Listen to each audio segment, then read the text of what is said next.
Everyone wants to know, can you really be self-sufficient if you're only growing on a half an acre? Like, can you actually legitimately feed your family? And I'm not talking about a family party of 2, right?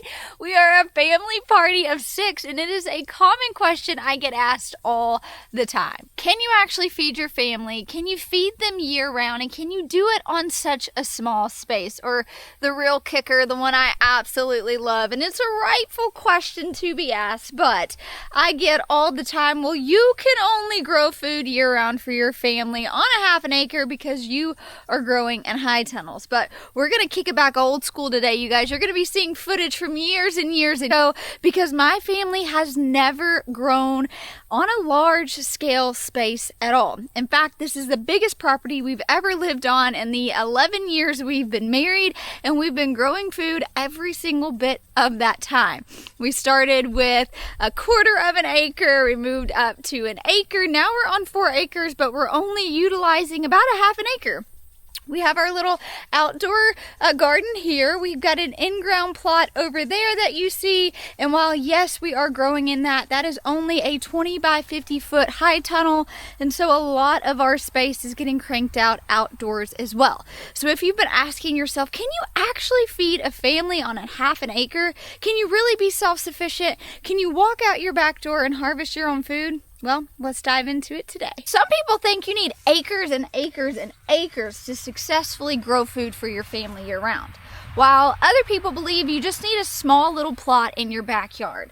And honestly, the truth probably lies somewhere in the middle, right? It's probably a little bit of both. I think efficiency plays a huge part in that. Varieties play a huge role, right? There's a lot of different factors that fall into how much space you actually need to be successful. I follow a lot of people that are doing a lot more than we are on even a smaller footprint than we're on, which is honestly just really impressive. So I already mentioned we are a family of 6. And so when I think about being self-sufficient and growing year-round on a half of an acre, I'm thinking less about growing salad greens and pretty things, right? I kind of hit on this. If you missed last week's video, you can catch it here, but I chatted through what we're actually growing and planting right now to sustain us throughout the fall and the winter. But one of the things we really prioritize, especially on a small space, is growing calorie crops. Now, I've got pole beans behind me, but bush beans are one of the best self-sufficient crops just out there, okay? They hold a lot of calorie density. They are wildly easy to grow. You can grow pole bean varieties like I have here, which are just beautiful climbers, or bush beans. They're great nitrogen fixers for the soil.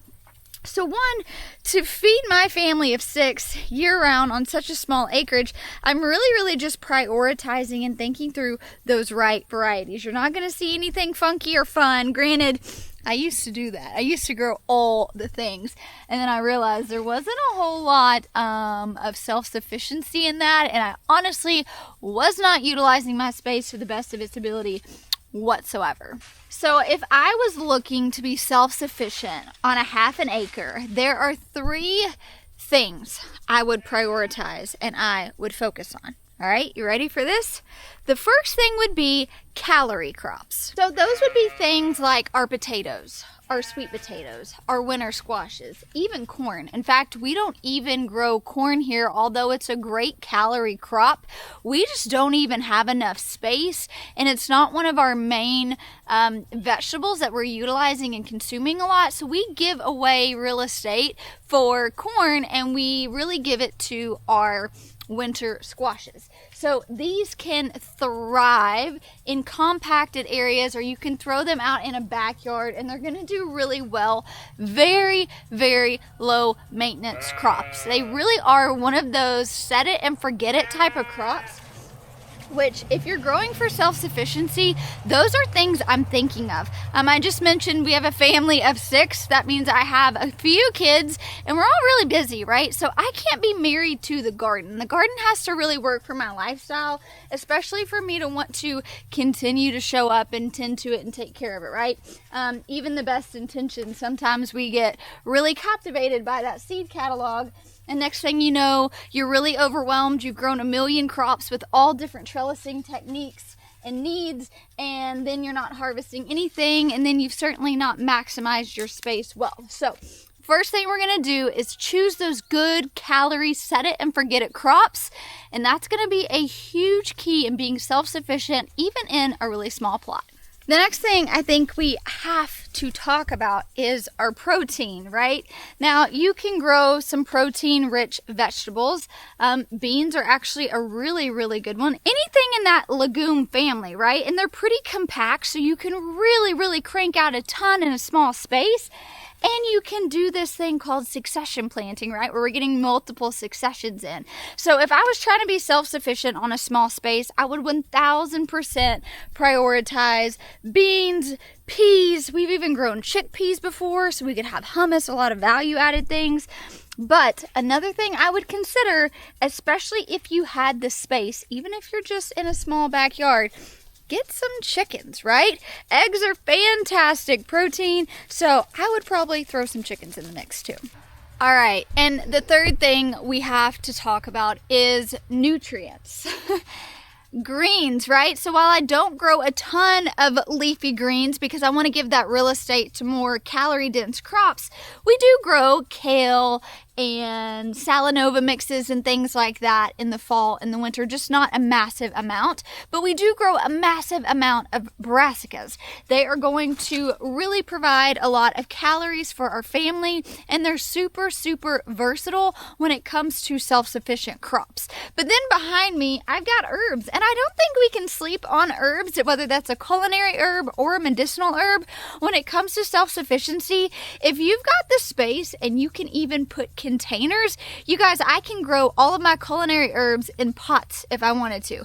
I could grow all of my medicinal herbs, which means I'm growing all my medicine in pots and containers, whether that's on my back porch, my front porch, my side porch, or maybe you just have one bed and it just has all of your herbs in it.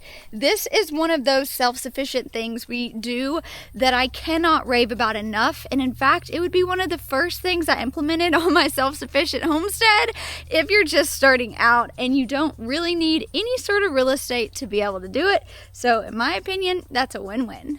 If you're wanting to be self-sufficient on a small acreage, you've got to be okay with succession planting.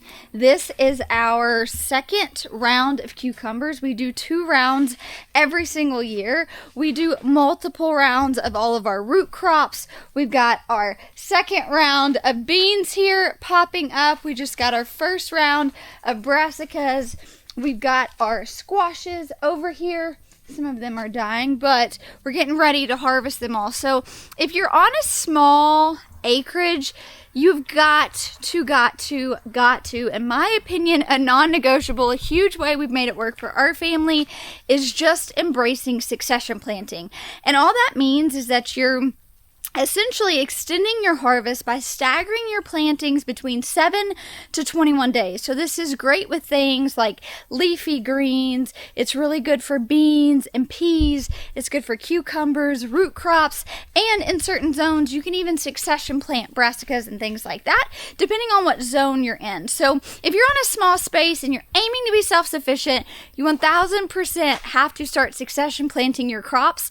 That way you're never leaving a space bare, because real estate isn't something we have a lot of. And then we have to think about storability, right? What are those crops that we can grow in a pretty small footprint and then store to pull from all year long? I'm thinking about garlic. I'm thinking about onions. I'm thinking about potatoes, sweet potatoes. I'm thinking about winter squashes, pumpkins, things like that. We've got to find the best ways to store our varieties and also just grow the best varieties that store well to set us up long term. So can my half an acre backyard provide everything my family could possibly need? No, of course not, but it can be the backbone of my family's food supply year-round. While we are still raising sheep, raising pigs, outsourcing some things, so it doesn't cover everything, right? We're not living off grid here. We're not never going to the grocery store. It is the backbone for our family's food needs. We're growing about 80% of our family's food right here in our backyard on half an acre. It's because we're strategic. It's because we're choosing the right varieties. We're succession planting. We're staggering. We're growing calorie-dense, storable crops. And we're really setting ourselves up for success. And the really cool thing is, if I didn't have this high tunnel, I would just utilize this backyard space right here. We're actually going to be moving into more perennial fruits, which is going to be really, really cool. We've got a ton of blackberries and things like that here on the homestead, but we're going to be prioritizing more blueberries, strawberries, raspberries, those things that we're still having to buy and source out. We know we can probably do a better job in making them work in the footprint that we have. So if you're on a very, very small acreage, I want you to be encouraged. There is a lot you can do in that space. At the end of the day, self-sufficiency has nothing to do with perfection. Despite what the world of social media might tell us, right? We are not aiming for perfection here. We are aiming to be resilient human beings. We are aiming to provide for our families to the best of our abilities. And that might look like growing year-round and maximizing a half of an acre. It might look like putting a couple raised beds and some pots in your suburban backyard. That might look like you being in an urban city setting and turning your front yard into a beautiful garden.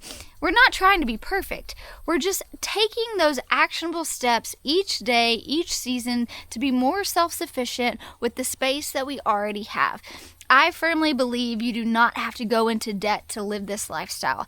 You don't need tractors, you don't need equipment, you don't need 20 plus acres to make it work. And I really just want to show and share that my family is doing this in a humble half-acre plot without any sort of tractors, without any sort of equipment. Most everything has been labor done with our own two hands here, and it's worked out pretty well. So I would say 1,000%. If you have a half an acre, heck, even if you have less than a half of an acre, and you are resilient and you manage your time and your space well, you 1,000% can be self-sufficient. And if you guys hit subscribe and stick around, next week I'm going to show you exactly how I am feeding my family of 6 from this humble half an acre plot.